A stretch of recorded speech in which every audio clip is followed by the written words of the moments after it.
En la opinión de Fernando Carrillo, se nos juntan temas intensos, fuertísimos, ¿no? Y uno más, uno que nos faltaba profundizar esta mañana. Cuéntanos, buenos días. Buenos días, Joaquín. Buenos días, auditorio. Bueno, pues sí, vamos a hablar de la antesala del infierno, lo que le llamo yo la elección suma cero en el Estado de México, que pues muchos, al menos analistas y políticos y gente que está en el medio, sí lo está comentando y lo está analizando desde hace semanas o meses, pero al público en general dice, bueno, pues no, ¿qué tanto nos afecta el Estado de México? Está muy lejos, ni lo conozco.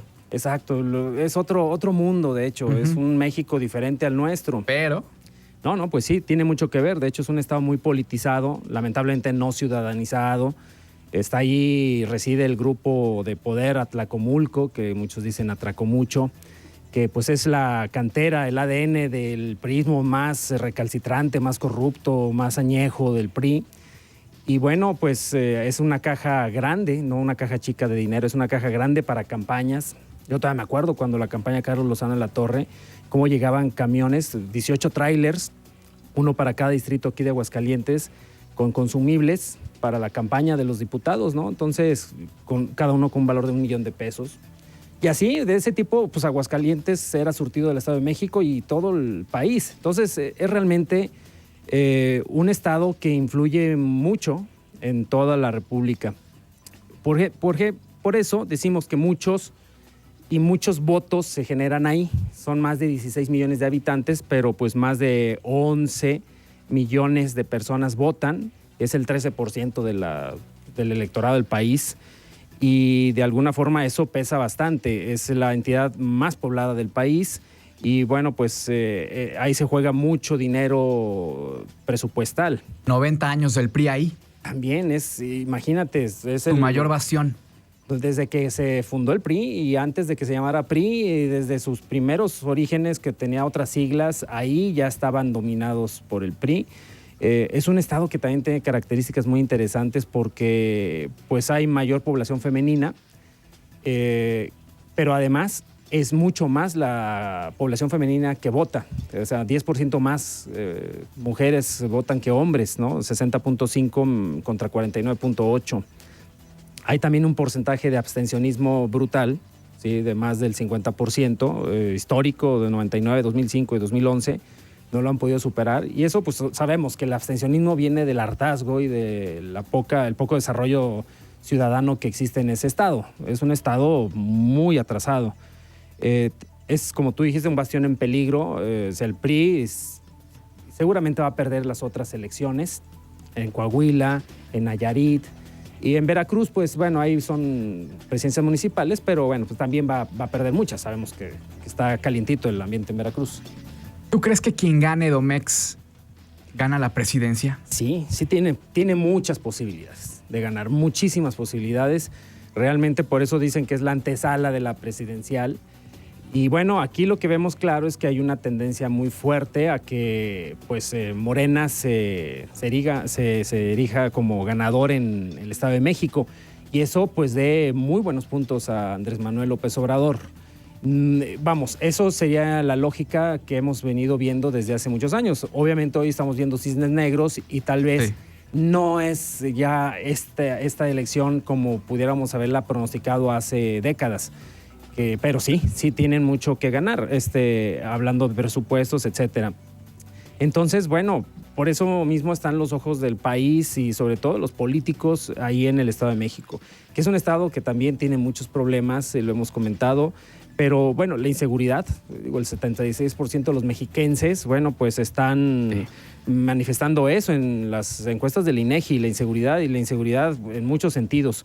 El número más alto de homicidios del país. ¿Y cómo te explicas que el PRI no pierda? Bueno, no sabemos qué pase hoy, pero hasta hoy el PRI no pierde. Y deja tú de no perder.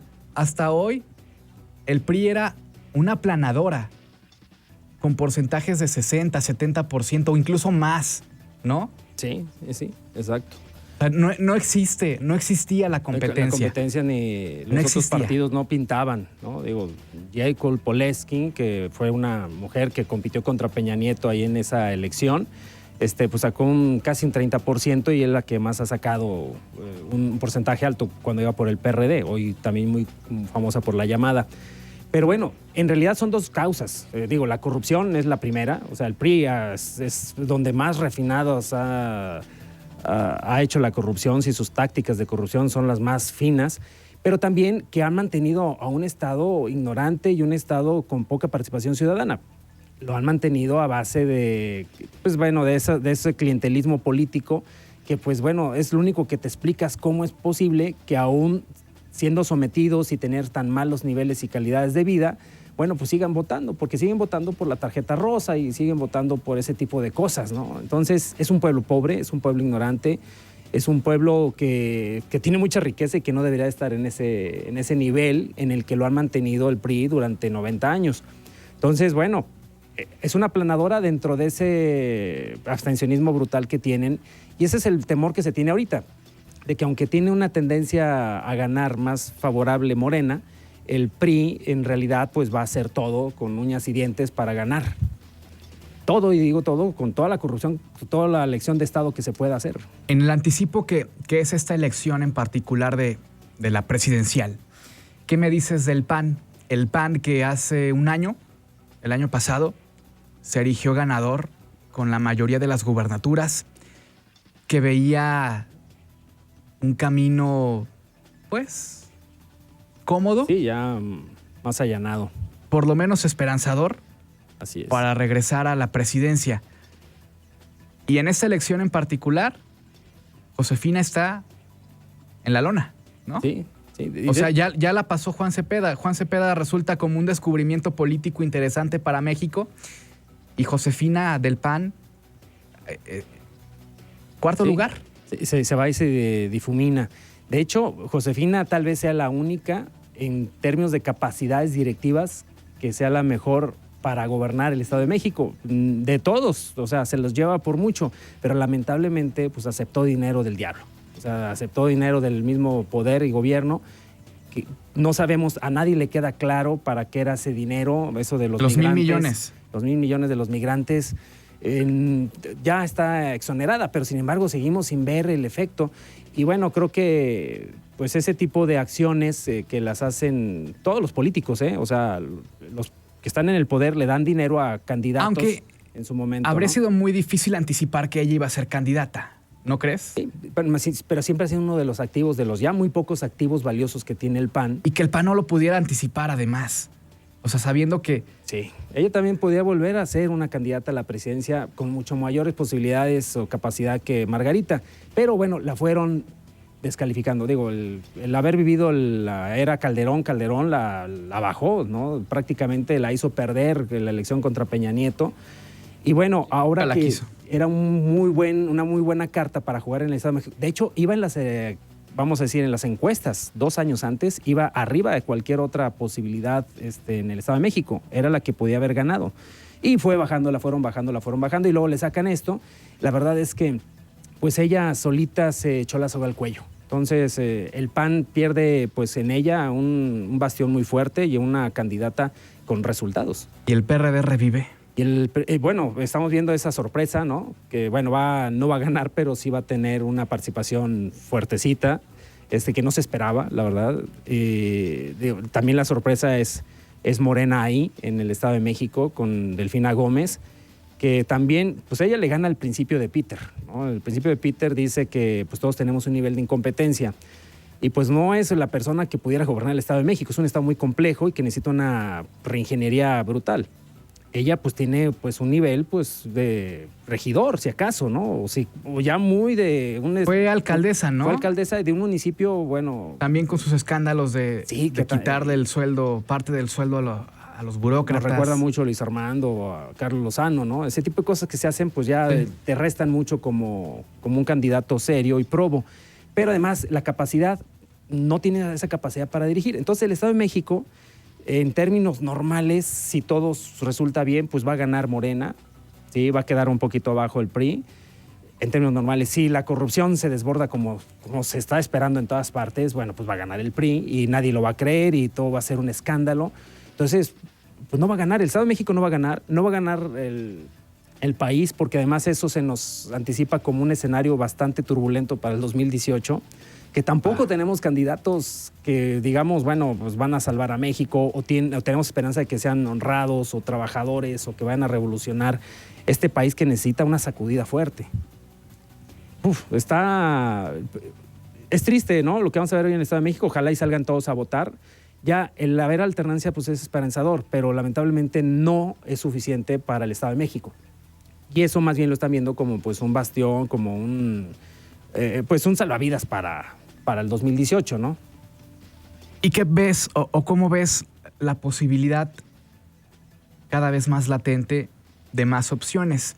Acabamos de platicar esta semana también lo de la candidata indígena, bueno, que va a buscar ser independiente, una mujer indígena que tiene cierto reconocimiento, que está apoyada incluso por el EZLN, el Consejo Nacional Indígena, y que va a participar apegándose a las reglas, de las instituciones mexicanas, buscando ser independiente y estar en la boleta, que eso de entrada es algo inédito. Sí, y sería muy interesante. Digo, eso ya enriquece la vida nacional, la vida electoral, ¿verdad? Pero también atomiza o pulveriza. Sí, le va quitando, por ejemplo, si había posibilidades de que hubiera un candidato independiente de unidad, como ya se está empezando a dar, se empiezan a dar los reacomodos en los independientes y empieza a repuntar, por ejemplo, Pedro Ferriz, que tiene una carrera limpia y que pudiéramos ver que, pues sí, puede ser parecido, no nada que ver con un Macron, pero pudiera... ¿Tú crees de Ferriz? Sí, Ferriz, y es el único de los candidatos independientes que puede llevar cierto liderazgo, porque todos los demás, aunque hubiera algunos buenos, ya se han ido cayendo. Y los que quedan, pues sí tienen así algunos matices, vamos a decir, de tipo electoral, como el Bronco y sus partidos y las relaciones que tiene, ¿no? Pero a este lo van a destrozar en lo personal. Sí, por las cuestiones de su vida personal. Sí, de su vida privada. Pero sin embargo, eso ya más o menos quedó superado. Él lo trabajó bien en su momento y además sí se vio que pues fue un buen manejo de la Secretaría de Gobernación contra él, ¿no? Desde una descalificación temprana, pero sin embargo ha ido creciendo a pesar de eso. Pero no sabemos si alcancen los tiempos ni sus canicas para alcanzar el 1,000,000 de firmas, igual que esta candidata indígena. No sabemos si les alcance la estructura. La verdad es un trabajo enorme el que hay que hacer como independiente para llegar, que atomiza sí y que pues pueden ser dos posibilidades interesantes. Me han preguntado si ya nació el Macron mexicano, este personaje que pues ha venido a mover mucho, ¿no? Sí, cómo no. El presidente de Francia, con un discurso llamativo. Sí, no con el discurso que él trae. Aquí en México todavía no vemos ese tipo de discurso. Pero bueno, a lo mejor, todavía vamos a ver muchas sorpresas. Va a ser una elección muy compleja la de 2018 y lo estamos viendo desde ahorita. Empezamos hoy a ver que va a ser un relajo el Estado de México, ya hay amenazas, ya está el PRI con toda su estructura asustando a la gente. Sí. Y bueno, lo que hacen toda la vida. La verdad es que dices, ¿cómo es posible que pues, siga votando la gente por el PRI? Pues sí, hay gente que se beneficia, recibe sueldos, concesiones, son hijos de que reciben dinero, en fin, hay familias enteras. Y hay mucha ignorancia, pero de todos modos, pues sigue, el muerto está pataleando, no está tan muerto. Y es su última oportunidad. Si pierden el Estado de México, pierden un banco de dinero importante para el 2018. Y bueno, pues ahí está también el peje, ¿verdad? Que está creciendo bastante y que no va a dejar que pase desapercibido este 2017 en el Estado de México. Y que le pegan a Andrés Manuel y pues se mantiene. Parece que se mantiene. Se mantiene. Increíble, tiene ya su voto duro, ya lo estamos viendo y creciendo. Muy, muy, muy suavemente, no de manera dramática, pero es que ante el escenario que tenemos de candidatos difuminados, muy tristes y con poca valía o poco liderazgo, pues bueno, pues él está en la palestra aún. Pero difícil, difícil de cantarse, Fernando. Yo veo a unos corruptos, a otros intolerantes. Sí, vaya. Está para llorar el escenario, la caballada está más flaca que nunca. Bueno. Y bueno, aquí en el Estado de México vamos a ver que, bueno, pues ahí va a estar. Esperemos que haya alternancia. Esa es la lógica y lo que pues las estadísticas y las encuestas reales dicen.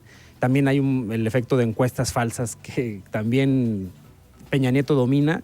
y dicen que va a ganar Del Mazo por mucho, pues no, la verdad, no es ese. Va a estar escenario. apretado. Va a estar muy, muy justo La más apretada en su historia. en su historia y bueno, pues ojalá sea para bien del Estado de México. Nos alargamos un poquito, pero me parece que este tema era fundamental. Sí, sí. Y además, si gana Morena, pues esperemos los mercados, a lo mejor el dólar retome fuerza contra el peso de 30 a 80 centavos, ¿eh? O sea, eso ya están adelantando los analistas.